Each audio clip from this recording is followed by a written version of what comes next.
Accidental love episode 69। तो पिछले episode में हमने देखा कि शुई शियान को अपने साथ आर्ट गैलरी आने के लिए इनवाइट करती है, जहां वो शियू को अपने फ्रेंड यूयू से मिलवाने वाली थी। शियान एक बहुत ही इंपॉर्टेंट इवेंट में बिजी था, जिसकी वजह से वो शुई के साथ आने के लिए मना कर देता है। शुई सोचती है, आज शियान ने मेरे साथ आने के लिए मना कर दिया, लेकिन मुझे ये बात पहले से ही पता होनी चाहिए थी, क्योंकि जो उसकी पर्सनैलिटी है उस हिसाब से उसे इन सब चीज़ों में वैसे भी कोई इंटरेस्ट नहीं है। जब शिव पहली बार यूयू से मिली थी, गलती से ही सही, लेकिन तभी उसे यूयू पर क्रश हो गया था और वो इसी वजह से आज शुई से रिक्वेस्ट करती है कि वो यूयू से उसे मिलवाए। वहीं दूसरी तरफ यूयू, जो कि शुई का ब्लाइंड डेट था, वो सच में एक बहुत ही अच्छा, डिसेंट और काइंड पर्सन है। शियू के मन में यूयू के लिए क्या फीलिंग्स हैं, ये बात तो हम सभी को पता है, लेकिन यूयू के मन में क्या है, इस बात का भी किसी को कोई अंदाजा नहीं है। आर्ट गैलरी में यूयू पहले आकर शिव और उसकी फ्रेंड शुई का वेट कर रहा था।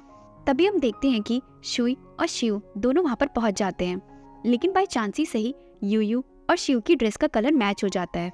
आज शिव काफी अच्छे से रेडी होकर आई थी, क्योंकि उसे अपने क्रश को इम्प्रेस जो करना था। वहीं दूसरी तरफ शुई, जो कि एक ब्लैक ड्रेस में थी, वो भी काफी अच्छी लग रही थी। तभी शुई बोली, यूयू, तुम्हें हमारा इंतजार करते हुए ज्यादा टाइम तो नहीं हुआ ना? यूयू बोला, नहीं, मैं बस अभी आया हूँ। शुई बोली, चलो ये तो अच्छी बात है, और ये है मेरी फ्रेंड किन शियू। यूयू स्माइल करते हुए बोला, मुझे याद है, कुछ टाइम पहले तो हमने साथ में डिनर किया था। यूयू को सब कुछ याद है। ये सुनते ही शियू मनी मन खुश हो जाती है और सोचती है, उसे मैं याद हूँ। उसके बाद यूयू वहाँ से जाते हुए बोला, चलो अब चलते हैं। यूयू तो आगे निकल जाता है, लेकिन शिव धीरे से शुई के कान में बोलती है, थोड़ी देर बाद मुझे और यूयू को स्पेस दे देना, ताकि मैं उसके सामने अच्छे से परफॉर्म कर पाऊँ, ठीक है? शिव ब्लिंक करते हुए बोली, मैं प्रोफेशनल जो हूँ। शुई भी ब्लिंक करते हुए बोली, बिल्कुल। उसके बाद वो तीनों ही गैलरी में शोकेस की हुई पेंटिंग्स को देखने लगते हैं। शुई हल्का सा उन दोनों के पीछे चल रही थी। वही शिव बहुत ही खुश होते हुए बोलती है, मिस्टर यू, इसे देखिए। तभी हम देखते हैं कि शिव यूयू को उस पेंटिंग के बारे में कुछ न कुछ बता रही थी। वही दूर खड़े होकर शुई शिव को ऑल द बेस्ट बोलती है और सोचती है, क्या ये वही शिव है जिसे मैं जानती हूँ? आज शिव का ये नया रूप देखकर शुई काफी हैरान थी। जिस तरीके से शिव यूयू को आर्ट के बारे में समझा रही थी, ये देखकर शुई थोड़ी हैरान थी। और इस तरह थोड़ी देर तक आर्ट देखने के बाद शिव और शुई दोनों रेस्ट करने के लिए बैठ जाते हैं। तभी शुई शिव से बोली, नॉट बैड, मुझे विश्वास नहीं हो रहा है कि तुम्हें सच में आर्ट के बारे में नॉलेज है। शिव बोली, नॉट बैड से तुम्हारा क्या मतलब है? शिव आगे बोली, कल रात सोने से पहले मैंने इन आर्ट्स पे थोड़ी सी रिसर्च की थी, बस वही सब कुछ याद करके मैं बोल रही थी। सच बोलूं तो मैंने क्या बोला आज मुझे खुद नहीं पता है। ये सुनकर तो शुई के होश ही उड़ जाते हैं और वो हैरानी से सोचती है, हाँ, ऐसा भी हो सकता है क्या? शिव बहुत ही एटीट्यूड में बोली, अब तुम्हें इतना सरप्राइज होने की जरूरत नहीं है। मेरा झूठ भी काम करेगा जब तक मैं उसे पागल बना पा रही हूँ, जैसे कि अभी तुम पागल बन गई। तभी शुई को अचानक से कुछ याद आता है, लेकिन वो याद कर नहीं पा रही थी ऐसी क्या चीज है जो वो भूल रही है। तभी शुई शिव से बोली, शिव, मुझे लगता है मैं कुछ भूल रही हूँ, मुझे याद नहीं आ रहा है कि आखिर मैं भूल क्या रही हूँ। तभी शुई अपना फोन देखने लगती है। शुई एक पेज खोलकर शिव को दिखाती है और बोलती है, वो ये चीज है। शिव उस पेज को पढ़ना शुरू करती है, जिसमें लिखा था, शेन कॉन्ग मियन, जो कि एक फाइन आर्ट्स कॉलेज की डीन है। इन्होंने art education and academic management में अपना काफी लंबा टाइम दिया है, और स्पेशली ये फाइन आर्ट्स एंड कैलीग्राफी में प्रोफेशनल हैं, और इनके रिच एक्सपीरियंस की वजह से कॉलेज के डेवलपमेंट में काफी तरक्की हुई है। ये पेज दिखाते हुए शुई बोली, और ये यूयू की मदर हैं, जो फाइन आर्ट्स में काफी ज्यादा एक्सपीरियंस्ड हैं और उन्हें काफी अच्छी नॉलेज भी है। ये पढ़कर और देखकर तो शिव के होश ही उड़ जाते हैं। उसे लग रहा था कि वो जिस इंसान को अभी फाइन आर्ट्स में बेवकूफ बना के आ रही है, एक्चुअली में उसकी माँ खुद फाइन आर्ट्स की प्रोफेशनल निकली। शिव के चेहरे का रंग उड़ा हुआ देखकर शुई उसे तसल्ली देते हुए बोलती है, इट्स ओके। माना कि उसकी माँ फाइन आर्ट्स कॉलेज की डीन है, इसका मतलब ये तो नहीं ना कि यूयू को भी फाइन आर्ट्स की नॉलेज हो। अब तुम खुद को ही देख लो, तुम्हारे अंकल और तुम्हारे पापा दोनों फाइनेंस सेक्टर में काम करते हैं, उन्हें फाइनेंस की नॉलेज भी अच्छी है, लेकिन तुम्हें फाइनेंस की कोई भी नॉलेज नहीं है। शिव बहुत ही निराश होते हुए बोली, थैंक यू मुझे अच्छा फील करवाने के लिए। उसके बाद हमें एक बहुत ही बड़ी आर्टिस्ट मोनेट की स्क्रीनिंग रूम में डॉक्यूमेंट्री दिखाई जाती है। डॉक्यूमेंट्री देखते हुए शुई सोचती है, ये फिल्म बहुत ही ज़्यादा आर्टिस्टिक है और बोरिंग भी, मुझे तो बहुत नींद आ रही है।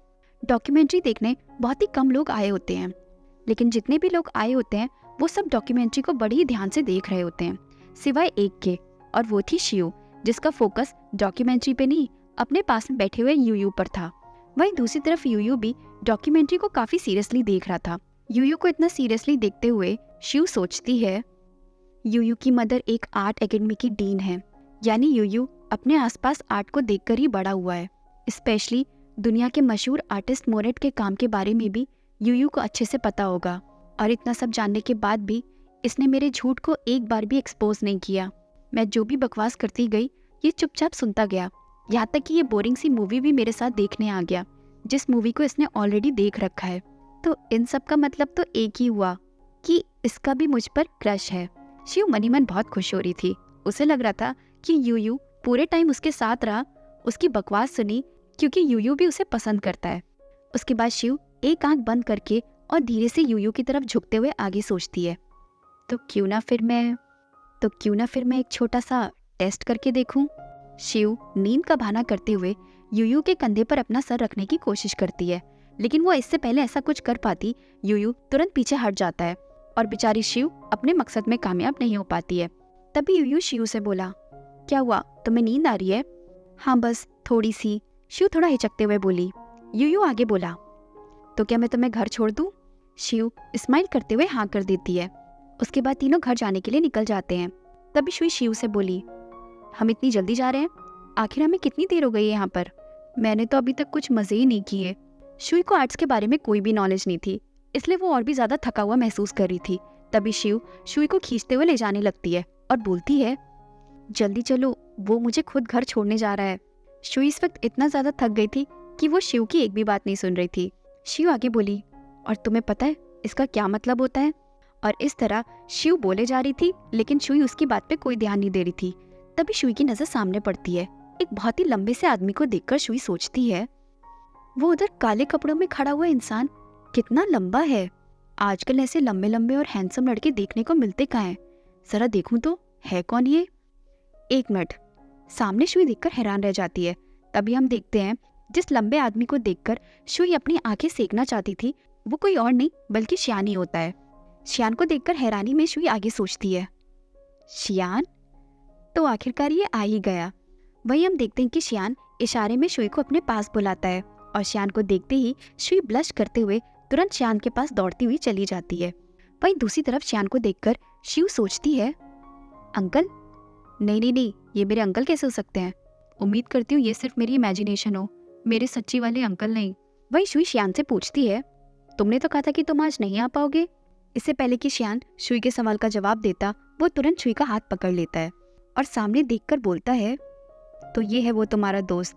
फिर श्यान घूर कर यूयू की तरफ देखने लगता है और शुई से आगे बोलता है, क्या तुम मुझे अपने फ्रेंड से इंट्रोड्यूस नहीं करवाओगी? यूयू को देखते ही श्यान को वही दिन याद आ जाता है जब शुई यूयू के साथ ब्लाइंड डेट पर गई थी, और इस वक्त शुई के ब्लाइंड डेट को देखकर श्यान को बिल्कुल भी अच्छा नहीं लग रहा था। वहीं दूसरी तरफ यूयू की नजर भी श्यान पर पड़ जाती है और उन दोनों को देखकर वो स्माइल पास करता है। दोनों एक दूसरे को घूर कर देखने लगते हैं। वहीं श्यान उसे देखकर सोचता है, तो ये वही है। अगर आपको ये स्टोरी अच्छी लग रही है तो प्लीज़ चैनल को सब्सक्राइब और स्टोरी को लाइक एंड शेयर करना ना भूलें। Thank you.